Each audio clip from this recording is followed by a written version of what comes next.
Welcome to week 2 of single entry strategy with Solo ship. All right, solo ship with JM to win and Squirrel Patrol. I'm Squirrel Patrol. JM to win. How was your week 1? My week 1 was fine. I played 3 rosters, none of them cashed, but felt really, really good about one of them. One of them was super plus EV, and it was my worst roster in terms of results, but I'd play that roster 100 times out of 100. It was a Herbert-focused build that just had a really unique stack, and then a couple of Mahomes rosters that bubbled, but weren't my favorite rosters anyway. So, no harm, no foul there. But what about you? How was week 1? I know you won. Got second place in that live final last week. So shout out for that. Shout out to Big T for taking down first place. Big T, friend of RotoGrinders, former RotoGrinders contributor there. So pretty good weekend for you. How was NFL?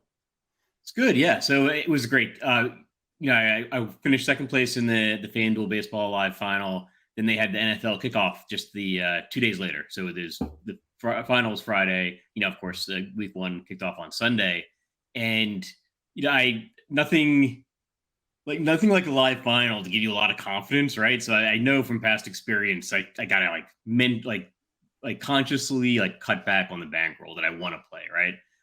So I thought I'm gonna enter a bunch of qualifiers. I got to be really judicious, but I entered 2 of the DraftKings football qualifiers, and I took down one of them. Be in New Orleans, and then Monday night my flight was delayed, so I was like, well, I'm going to enter one more qualifier. So I took that down too. No way. Yeah, I already got two seats to New Orleans, and of course I then entered a bunch last night and didn't win. Well done though.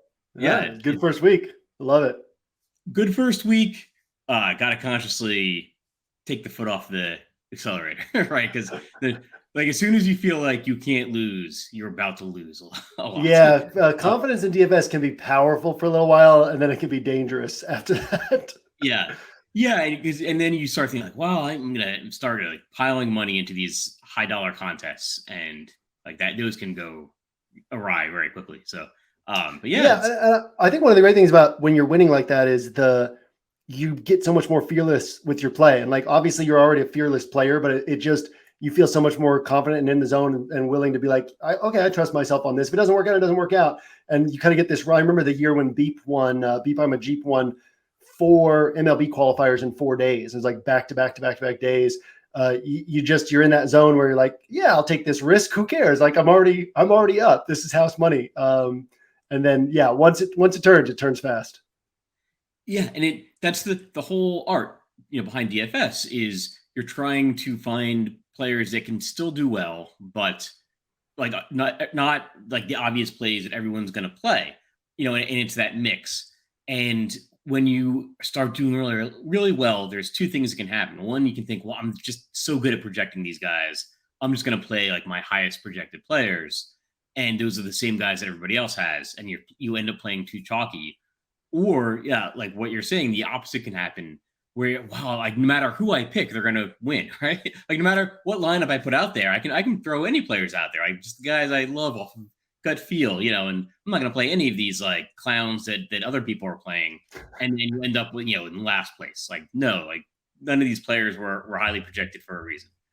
Question for you. Did you last weekend on the main slate, was that a single entry build? It was a 5 entry DraftKings qualifier. Okay. So not too dissimilar from what we talk about in this show. Do you mind me asking what the roster was on that one?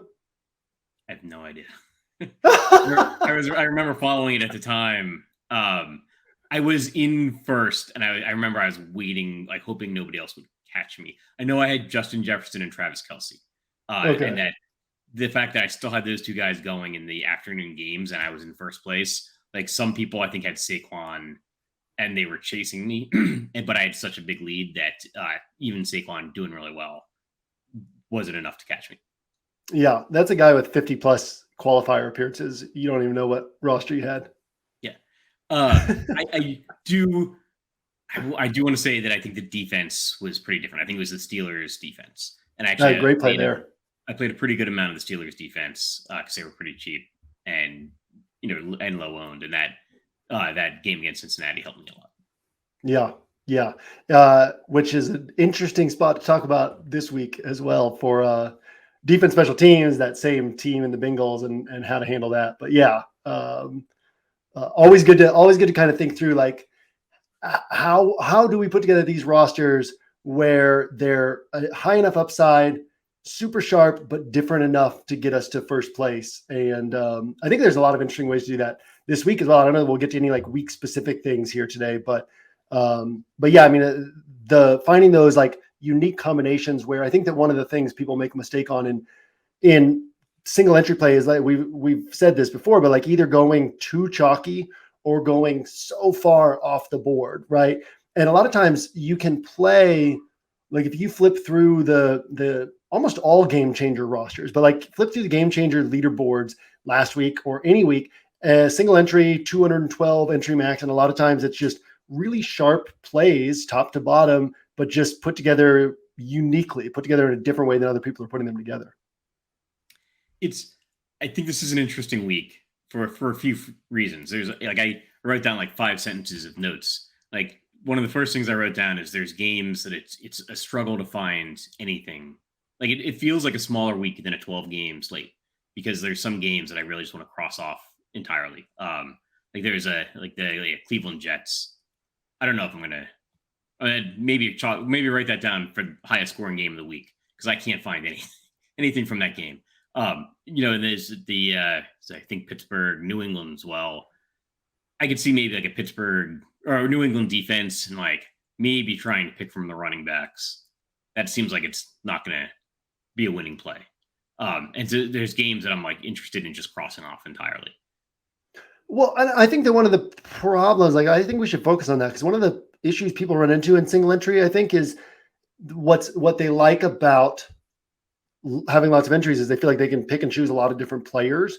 And they also have this concept that, oh, well, if you have 150 rosters, you just print money. The truth is, if you have 150 rosters, most players would just lose money more quickly because you have to build really sharp rosters and know how to build 150 in such a way that it's plus EV to do that.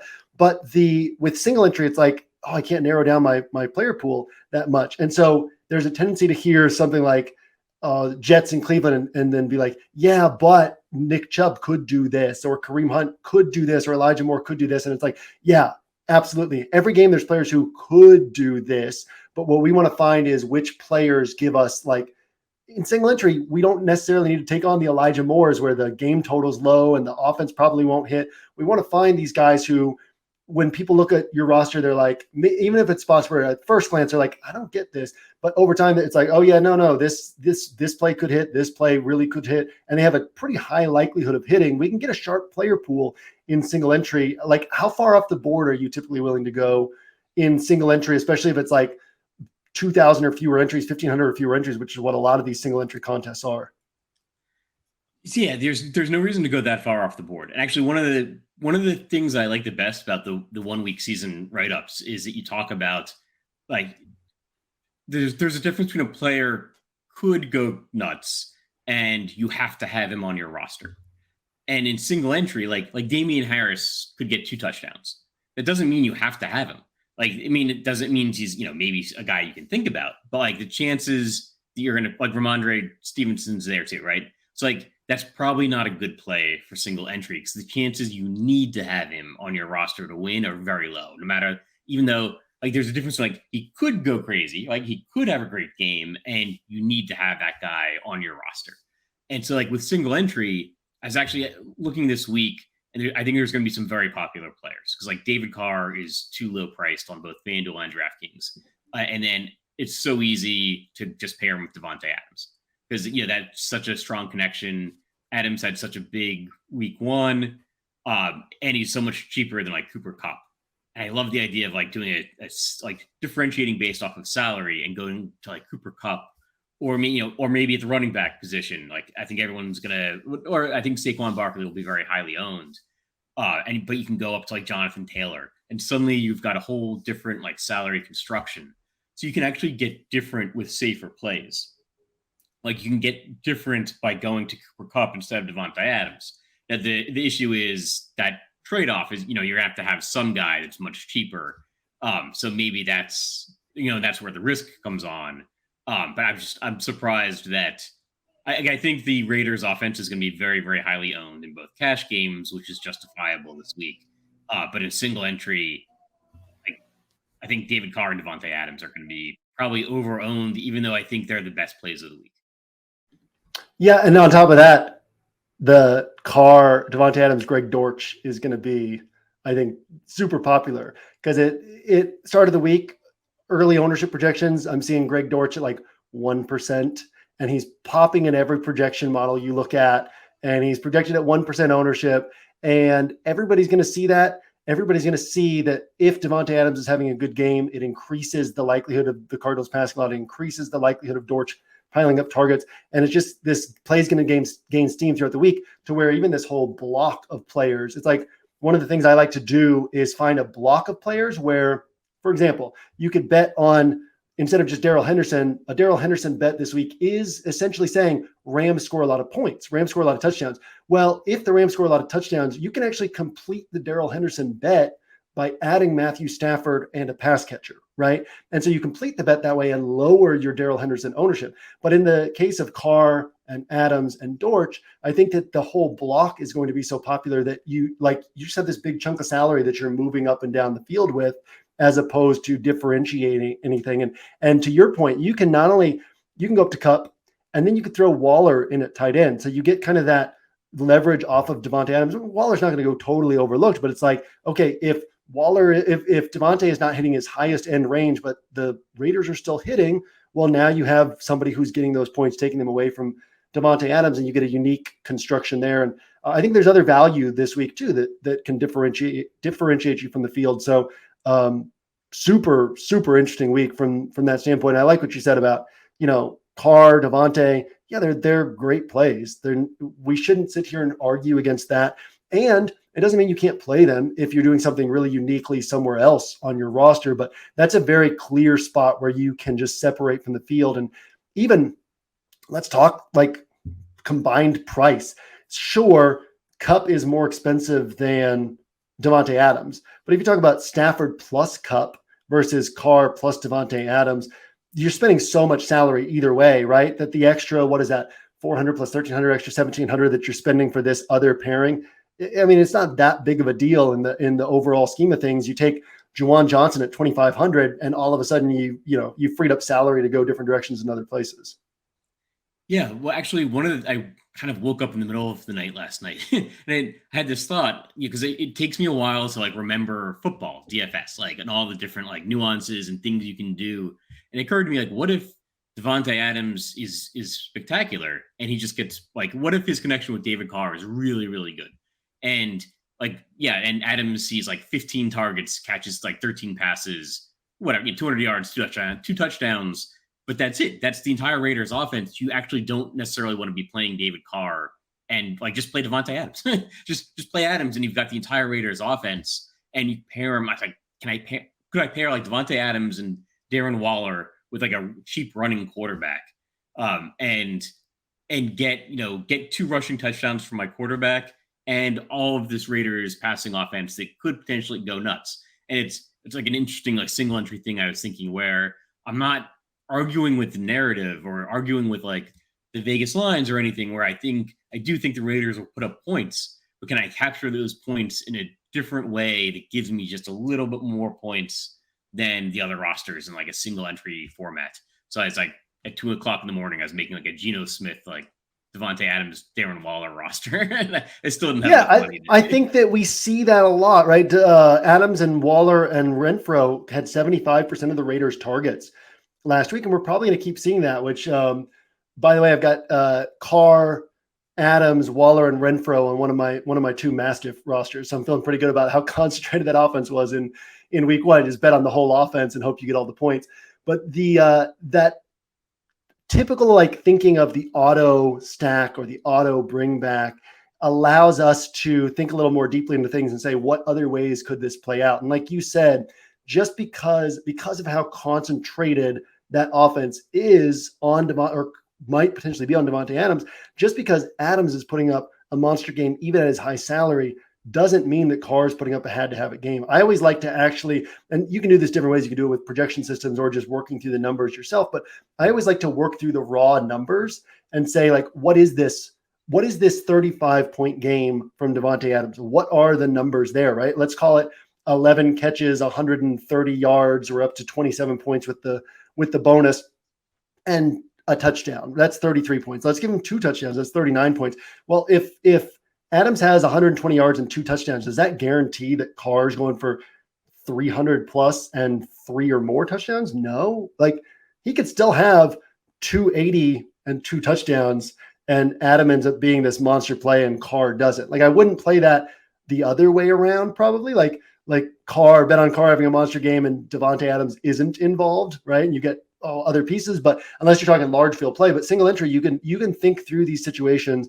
And what I love about that is it's harder for most people to take those steps because they don't necessarily trust themselves well enough to do that. But once you start thinking about the actual raw numbers, you start realizing, oh, okay, this is actually one that makes sense. To flip that around the other way too, one that I think is interesting this week is you can play Stafford without Kupp because there's other weapons, and Kupp is so high priced that like him having a 1-point game, like Stafford can still put up 325, 3 touchdowns, and Kupp has 125 yards and a touchdown, right? Kupp's not had to have it, but Stafford probably is the highest scoring guy in that range of quarterbacks with that type of game. And so, yeah, thinking through the other layers and not just getting locked into the first thought most people will have can really like allow us to build intelligently different rosters instead of idiotically different rosters.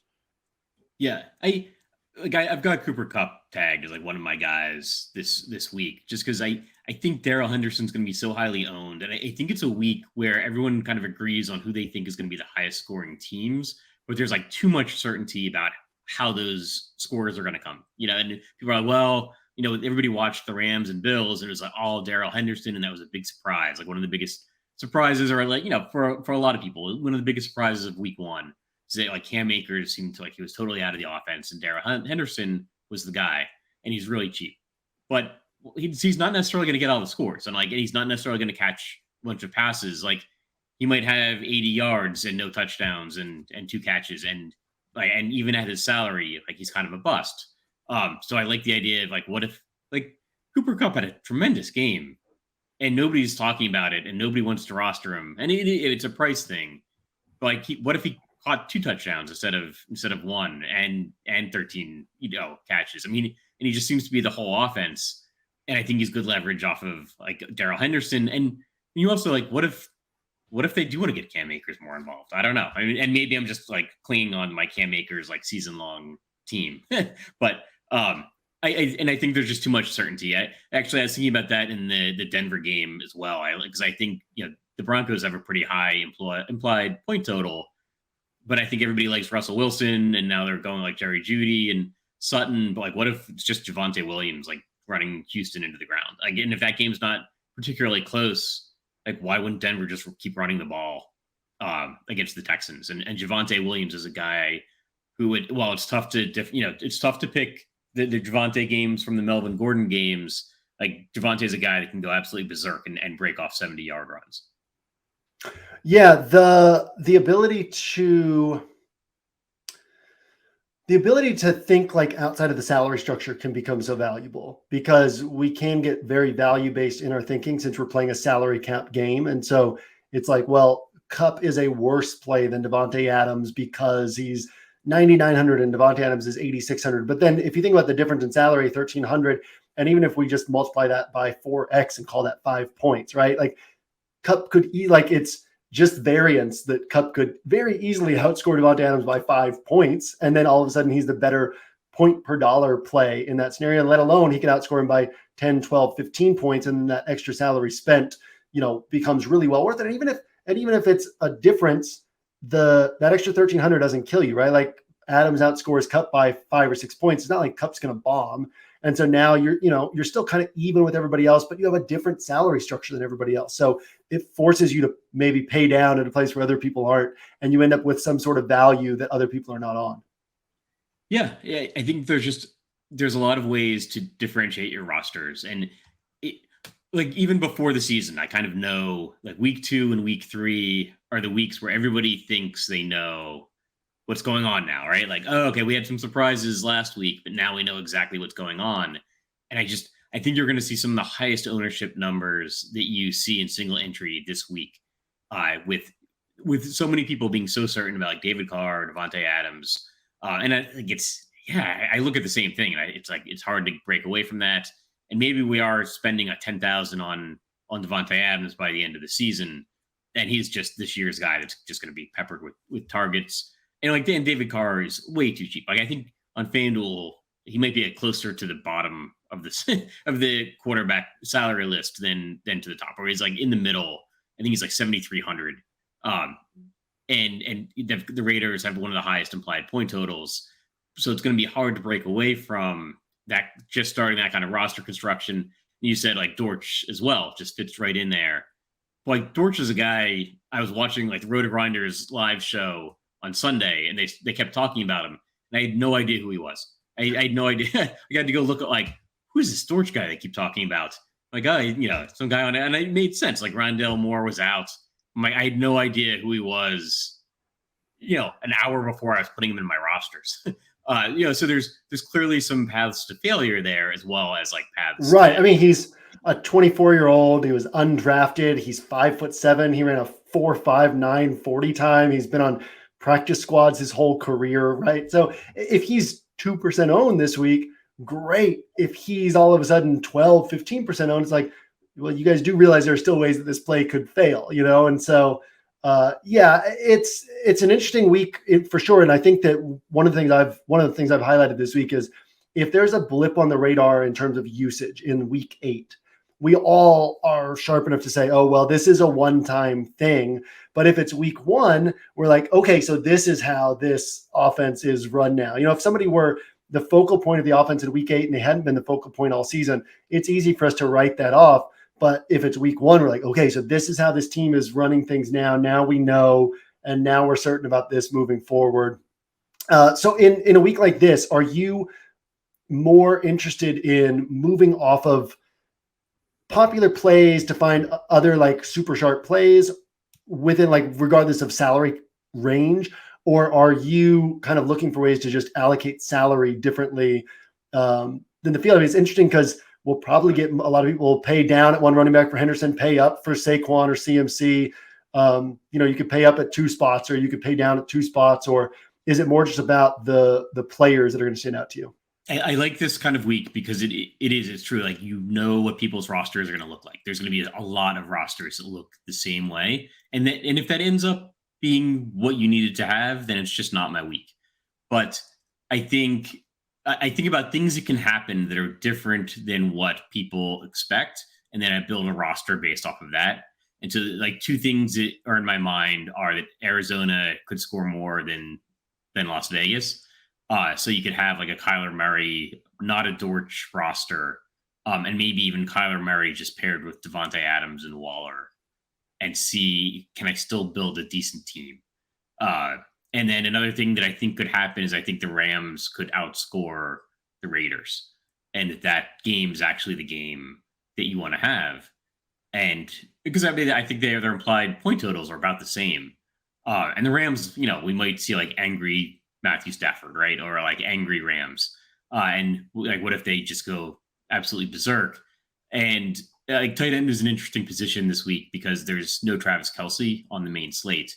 And I love playing Travis Kelce. Like he's probably the player I'm most overweight on in my DFS career because I think he's such a different player at the tight end position. But I like the idea of actually running that Rams game back with Kyle Pitts because he actually doesn't need to do that much. Like he could actually get there in a Rams stack without scoring a touchdown because there really are not a lot of great tight end options. So I try to see what are other people going to do. And this week, more than other weeks, I think you have a more clear picture of what a lot of rosters are going to look like.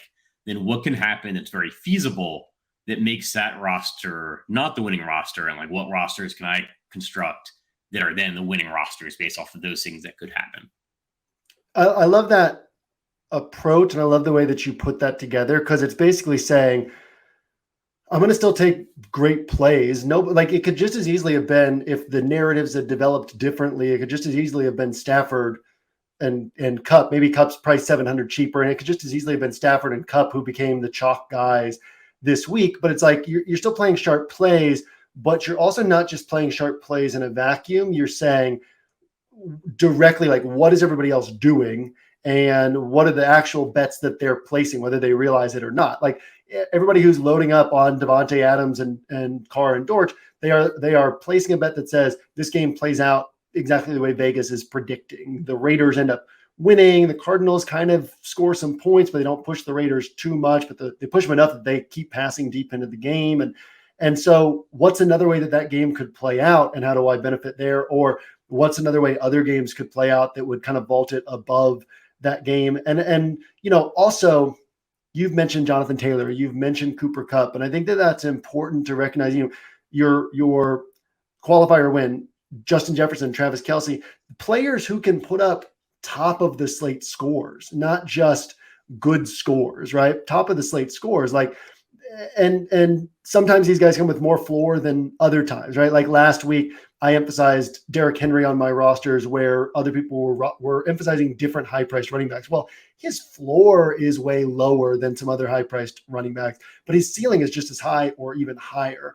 And so finding these guys who they're not just getting you a haul of good points, but making sure you're identifying there's only 5-6 guys on any given slate who could truly break the slate at the higher end of the price range, and saying like, well, if I'm not getting the high-end guys that everybody else is on, who are the high-end break the slate guys that I do want to get? Because those are the guys who probably end up vaulting you to the top of the tournament. Exactly. Yeah. People try to get different by finding that player that nobody has heard of, right? The Greg Dortch going into week one, where, oh yeah, nobody's even heard of this guy, and he's going to be the guy that breaks the slate. Like, well, no, like sometimes the guy that breaks the slate is the guy that everybody's heard of, but only 10% of people have, because he's too expensive and he doesn't fit that perfect, like Devontae Adams build that everybody wants to have because it seems so obvious. Yeah, there's actually a lot of players this week who you can spend up, and it might mean you have to sacrifice Devontae Adams, or it might mean you have to pair him with Adams, but then you're going really cheap. But I kind of like that idea of maybe you're just differentiating with salary, but still staying with very, very solid plays. And you don't necessarily, that's the beautiful thing about single entry, is you don't necessarily have to find that one diamond in the rough. And like, you don't necessarily need to pick between the two Patriots running backs, because even if one of them does score 2 touchdowns, that's not the guy you have to have. But like, yeah, I could see Cooper Kupp being the guy you had to have, or Jonathan Taylor being the guy that you had to have, or and I think McCaffrey will be popular. But like, yeah, he puts up those multi-reception, rushing yard, rushing yards, receiving yards games where that's the guy you had to have. And maybe Devontae Adams is the guy you had to have, but like it's not, like, I think his ownership is going to be too high for that possibility. I want to also touch on defense because I think it's important this week, especially in single entry with the Bengals, and the assumption that Cooper Rush is just going to be so bad that the Bengals should be 40% owned. Whereas obviously the Bengals are going to project as the best defense, but they're not going to be the best defense on the slate 40% of the time. There's 24 defenses. That's what that's every team has a 4% chance starting out. And maybe the Bengals bump up to like 7, 8, 9% chance to be the best defense this week. What are some ways? Because there aren't really other cheap defenses that stand out as really sharp plays. So then it's like, oh God, I'm spending an extra 1K in salary or 900 in salary to get to one of these other defenses that I feel good about to be different. So what's kind of like your thought on a situation like that? Yeah, I love it when a defense like the Bengals is going to be very, very highly owned, just because the scoring is so random. So I like the Bengals could have a great defensive game and not score a lot of DFS points. Actually, I like Ezekiel Elliott a little bit this week. It makes me a little uncomfortable. But if you play Elliott and he gets 2 touchdowns, and the Bengals, that destroys a ton of rosters because the Cincinnati defense is going to be so popular. And it actually makes some sense. Like if Dallas loses Dak Prescott, like maybe this is the time they want. Yeah, Ezekiel Elliott's got to go out and earn that money. And so, they just keep running. And again, like, it doesn't necessarily need to work out. Like, the Bengals could still win, and maybe Dallas just scores 14 points. But I think that's lower than their implied point total, would be 14 points. And still, if Dallas is just running the ball and Cincinnati's not getting interceptions, they're not getting sacks, they could still win like 28-14 and put up like 3 points from their defense. I very easily see a path where Dallas scores 17, the Bengals get, which is what? You get 1 defense special teams point from that. The Bengals get 2 sacks and 1 turnover, and they're sitting at 5 points. If the Bengals don't just totally run away with this game, we're not going to see the Cowboys call on Cooper Rush to drop back 35, 40 times. And so as long as this game stays relatively close, I think that we'll see them calling kind of shorter, safer passes, get the ball to guys in their hands in space, get the ball to Zeke on the ground. And I really like the idea of hunting for some leverage off of that Bengals defense. So you talked about Zeke. I've thought about Noah Brown this week, right? 9 targets last week. He's probably going to see 6, 7, 8 targets. He's 3,800. He doesn't kill your roster if he only puts up 8 or 9 points. But if he puts up 5 catches for 60 yards and a touchdown, you're sitting on 17 points. Everybody else has Greg Dortch, and you probably outscored those Dortch rosters. You've hurt the Bengals rosters. And he doesn't kill you if he puts up 6, 7, 8 points, right? And so finding a way to not just say, I don't want to bet on the Bengals defense, but to also say, I want to try to capture what could happen if people are wrong on the Bengals defense. And you don't have to do that because, like we just said, it could just be the Bengals still have a good game, but they only get 5, 6 defense special teams points because that's just the nature of how defense special teams works. You really want like, Buccaneers against Jameis, and Jameis is throwing the ball 55 times and the Bucs get 6 sacks and 2 picks. And all of a sudden, they run one back for a touchdown, and that's the defense you had to have. Look for these spots where guys are passing a lot because that's where mistakes end up happening. Yeah, exactly. Actually, like we don't get points for theory, right? For oh, well, this defense did really well this game. Like, no, there's specific things that have to happen for you to get DFS points for the defense. It has to be like turnovers, sacks, and touchdowns, which are generally coming from turnovers and sacks. And so, if they're going to run the ball, and like, maybe they're just going to keep running the ball and they're not going to put it in Cooper Rush's hands. And if they lose the game, they're just not going to get embarrassed, right? And like, there's so many ways that the Bengals defense or any defense can fail that if, like, I would be surprised if I use the Bengals defense in a single entry format, or even like if it's a 5 entry, maybe I'm going to have like 1 Bengals defense, or maybe not, just because you can see they're going to be so popular because of the narrative of like the backup quarterback going in. But this is not some rookie going into the snow and ice, to play his first NFL game. Like I think he won a game week 8 last year against Minnesota. So I think the Bengals defense will be overwhelmed. And I'm going to try to and produced 100 plus yards for Amari and 100 plus yards for CeeDee Lamb in that spot. I mean, we don't expect him to be a great quarterback while he's filling in, but he can certainly produce production. He can certainly have games where the opposing defense doesn't just blow up for a huge game. And that's, I think, like you said, this is an interesting week where chalk is going to congregate so heavily. And a lot of them are good chalk. Devontae Adams is good chalk in terms of he's still a great play. Saquon's good chalk in terms of he's still a great play. The Bengals, like, defense special team scoring is so highly variable that the Bengals are, like, by any measure, the best projected defense on the slate. And yet it's by like fractions above other defenses. And their ownership is so far above other defenses that it's easy to say, well, I can take the second highest projected defense, the third, fourth highest projected defense. I'm not losing any particular points. I remember when I first got into MLB DFS, and I would read Notorious's grind down, and he would always mention, like, this team is 19th in this, right? Or this team is 8th in this. And I would always go check to be like, what's that gap between this team being 19th and actually being 10th, because a lot of times that gap is so tiny that it really doesn't matter as much as people will credit it, right? If you read this team is 10th in this, then you're like, ooh, that's pretty good. If you read 19th, you're like, they're not that good. But if the difference is tiny, it doesn't matter. And it's kind of like that with defense special teams, right? If we can find those little places where everybody's like, oh, this is the best defense on the week. And you're like, yeah, but at 40% ownership compared to this other defense, it's just like predicted fractionally below them at a position that's highly like high variance, we can gain a lot of an edge just from saying, okay, cool, I'll go a different direction here. Yeah, this is going to be a really interesting week to see the ownership projections, because we say before the season starts, like, well, week 2, week 3, week 4, those are the weeks where everybody feels overconfident. And I think with some of the pricing, especially on DraftKings and on FanDuel as well, like we're going to see some really large ownerships on the Bengals defense, on David Carr, on Devontae Adams, and out of those 3, I think probably Devontae would be the guy that I'd most want to have. But yeah, we'll see. We'll see how week 2 shapes up. Jam, any closing thoughts?